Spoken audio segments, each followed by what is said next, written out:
أعوذ بالله من الشيطان الرجيم بسم الله الرحمن الرحيم وَلَقَدْ خَلَقْنَا فَوْقَكُمْ سَبْعَ طَرَائِقَ وَمَا كُنَّا عَنِ الْخَلْقِ غَافِلِينَ وَأَنزَلْنَا مِنَ السَّمَاءِ مَاءً بِقَدَرٍ فَأَسْكَنَّاهُ فِي الْأَرْضِ وَإِنَّا عَلَى ذَهَابٍ بِهِ لَقَادِرُونَ فَأَنشَأْنَا لَكُمْ بِهِ جَنَّاتٍ مِّن نَّخِيلٍ وَأَعْنَابٍ لَكُمْ فِيهَا فَوَاكِهُ كَثِيرَةٌ وَمِنْهَا تَأْكُلُونَ وَشَجَرَةً تَخْرُجُ مِنْ طُورِ سَيْنَاءَ تَنبُتُ بِالدُّهْنِ وَصِبْغٍ لِلْآكِلِينَ وَإِنَّ لَكُمْ فِي الْأَنْعَامِ لَعِبْرَةً نسقيكم مما في بطونها ولكم فيها منافع كثيرة ومنها تأكلون وعليها وعلى الفلك تحملون۔ اور بلا شبہ ہم نے تمہارے اوپر تہ بتہ 7 راستے پیدا کیے اور ہم اپنی مخلوق سے غافل نہیں ہیں، اور ہم ہی نے آسمان سے پانی اتارا ایک خاص اندازے کے مطابق، اور پھر اس پانی کو زمین کے اندر ٹھہرا دیا ہے، اور یقیناً ہم اس پانی کو معدوم کرنے پر اور ختم کرنے پر بھی قادر ہیں۔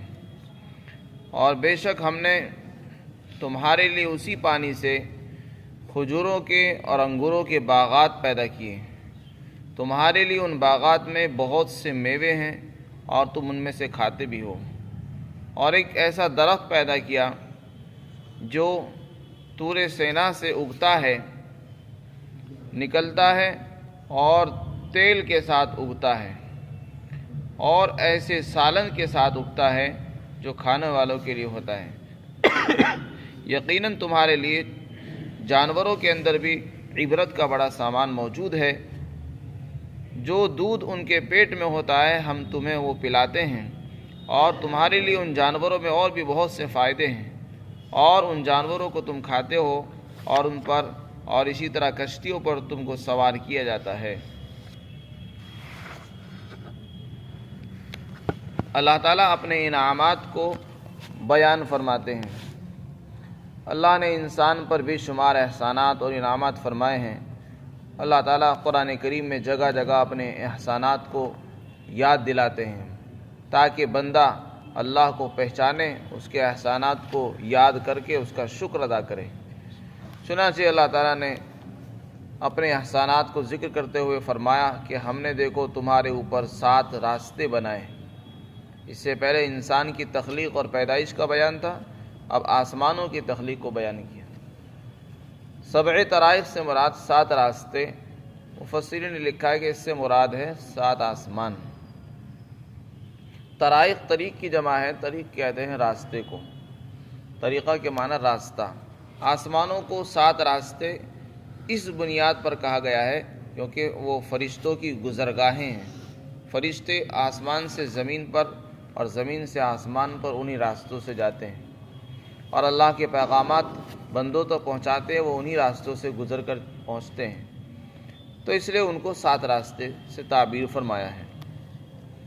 آگے ارشاد فرمایا کہ ہم اپنی مخلوق سے غافل نہیں ہیں، یعنی ہم نے انسانوں کو پیدا کیا اور اس کو یوں ہی چھوڑ دیا، ہم ایسا نہیں کرتے، بلکہ ہم نے جیسے انسان کو پیدا کیا اس کی بقا کے لیے انتظامات بھی فرمائے ہیں، اور ہمیں ہر چیز کی خبر ہے۔ ایسا نہیں ہے کہ ہم اپنی مخلوق سے بے خبر ہو، نہ ان کے رزق کا خیال، نہ ان کی ضرورتوں کا خیال ہو، اور نہ ان کے راحت اور آرام کا ہمیں خیال ہو۔ اللہ تعالیٰ نے جب انسان کو بنایا اس کی پیدائش سے پہلے ہی اس کے لیے انتظامات فرمائے، زمین اور آسمان کو بنایا، بعد میں انسان کو بنایا۔ اس کے لیے درخت اگائے گئے، کھیتیاں اور سبزیاں اگائی گئیں، اور اللہ تعالیٰ آسمانوں سے بارش برساتا ہے صرف انسان کے لیے، اس کی راحت اور آسانی کے لیے۔ یہ سارے انتظامات اللہ تعالیٰ فرماتے ہیں، اور انسانوں کی کیا ضرورت ہے وہ بھی اللہ جانتا ہے۔ کوئی انسان اللہ سے بدظن ہونے لگے کہ معلوم نہیں اللہ تعالیٰ میری ضرورتیں کیوں نہیں پورا کرتے، تو اس میں کوئی نہ کوئی حکمت اور مصلحتیں ہوتی ہیں۔ اللہ کو ہر ایک کی ضرورتوں کا علم ہے، اور ہر چیز کی ضرورتوں کے پورا ہونے کا ایک وقت بھی مقرر ہے اللہ کے یہاں۔ اگر کسی ضرورت کے پورا ہونے میں وقت لگتا ہے تو اس کو اس بات پر محمول کرنا کہ اللہ کو علم نہیں ہے، یہ بدگمانی ہے، بلکہ اللہ کی حکمت کا تقاضا یہ ہے کہ اس میں دیر ہو رہی ہے، اس میں کوئی نہ کوئی مصلحت اور خیر پوشیدہ ہے جو ہمیں معلوم نہیں ہے۔ پھر آگے بہت ایک اہم بات اللہ تعالیٰ نے ارشاد فرمائی، انسان کی بقا کے لیے پانی بہت ضروری ہے۔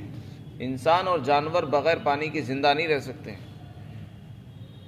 تو انسان کو پانی کی ضرورت روزانہ ہے۔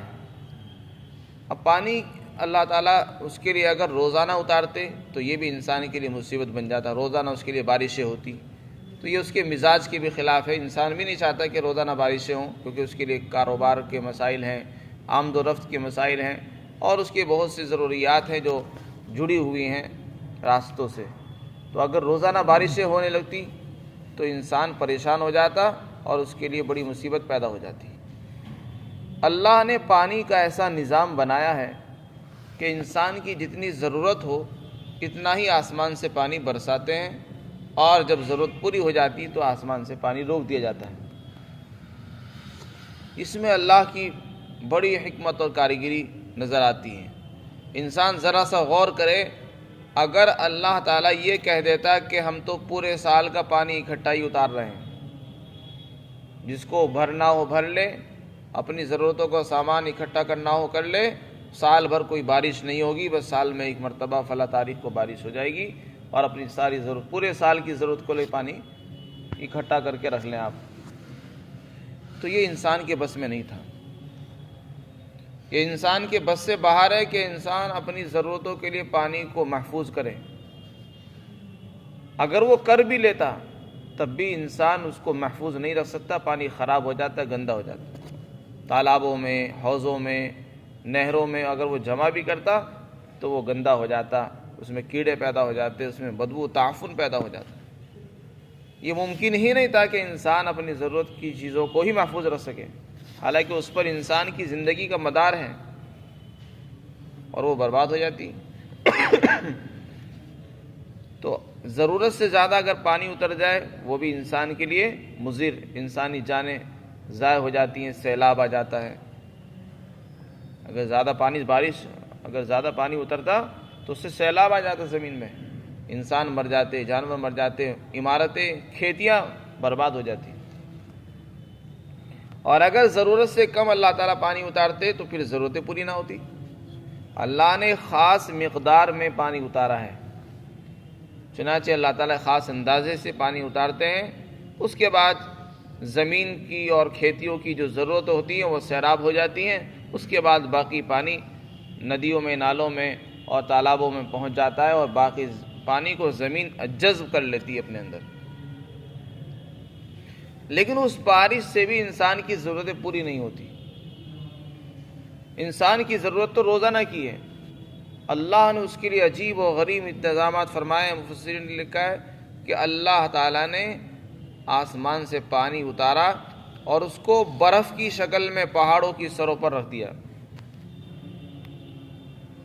بہت سے پہاڑ ہیں جو منجمد ہے، برف ان پر جمع ہوا ہے، اور برف کے ہی پہاڑ ہیں، بڑے بڑے پہاڑ ہیں، ان پر برف جمی ہوئی ہے۔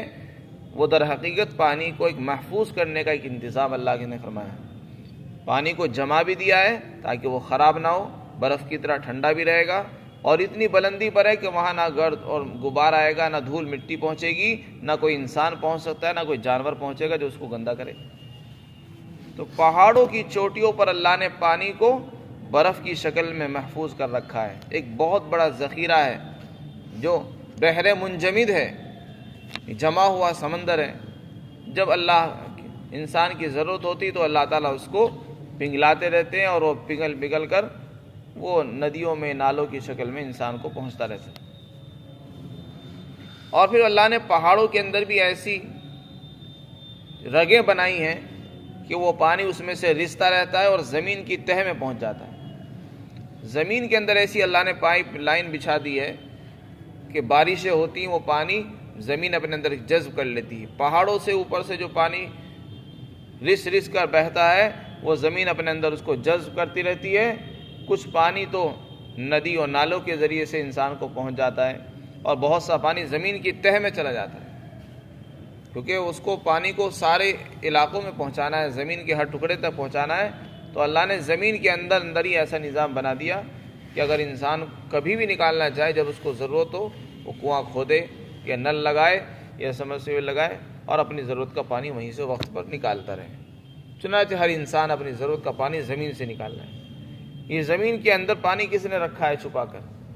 اللہ نے فرمایا وَأَسْكَنَّاهُ فِي الْأَرْضِ، ہم نے اس پانی کو زمین میں ٹھہرا رکھا ہے۔ ایک جملے کے اندر اللہ نے اسی حکمت کو بیان کیا ہے۔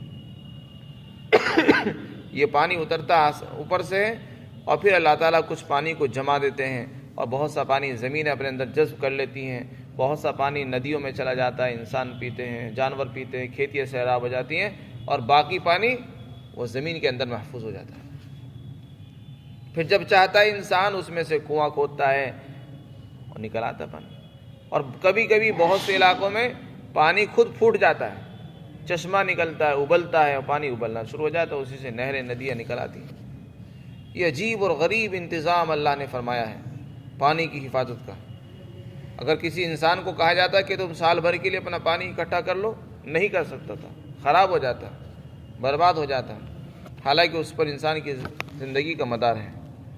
تو اللہ فرماتے ہم نے آسمان سے پانی اتارا ایک خاص مقدار میں، اور پھر ہم نے اس کو زمین میں ٹھہرا دیا تاکہ جب انسان نکالنا چاہے اس میں سے نکالتا رہے۔ اور آگے فرمایا کہ دیکھو پانی پر بھروسہ کر کے مت بیٹھنا کہ پانی تو بس ہمارے پاس آ چکا ہے لہذا ہم جو چاہے کریں، اللہ نے ہمیں سب کچھ دے رکھا ہے۔ ہم اس کو غائب کرنے پر بھی قادر ہیں، اگر ہم چاہیں تو زمین کی تہ میں پانی کو پہنچا دیں، جہاں تم اگر نل بھی لگاؤ گے تب بھی نہیں نکال سکتے۔ ہم اس کو آسمانوں سے بند کرنے پر بھی قادر ہیں، ہم چاہیں تو بارش ہی بند کر دیں، اور اگر بارش ہو بھی گئی تو پھر ہم اس کو غائب کرنے پر بھی قدرت رکھتے ہیں۔ انسان کو اللہ کی قدرت کو پہچاننا چاہیے۔ پھر آگے فرمایا وہی پانی ہے، وہی انسان کی ضرورتیں پوری کر رہا ہے، وہی جانوروں کی، وہی پھلوں کی، وہی کھیتیوں کی۔ آگے فرمایا اسی پانی سے ہم نے باغات بنائے، کھجوروں کے، انگوروں کے باغات انہی سے پیدا کیے، اور بھی بہت سی چیزیں اسی سے پیدا کی ہیں۔ کھجور اور انگور خاص طور سے عرب کے علاقوں میں یہ چیزیں پیدا ہوتی ہیں، ان کا ذکر فرمایا کھجوروں کے اندر تمہارے لیے بہت سے میوے ہیں۔ ذکر کیا صرف دو چیزوں کا، کھجور اور انگور، لیکن فرمایا اس میں بہت سارے میوے تمہارے لیے تیار ہو جاتے ہیں۔ وہ کس طریقے سے؟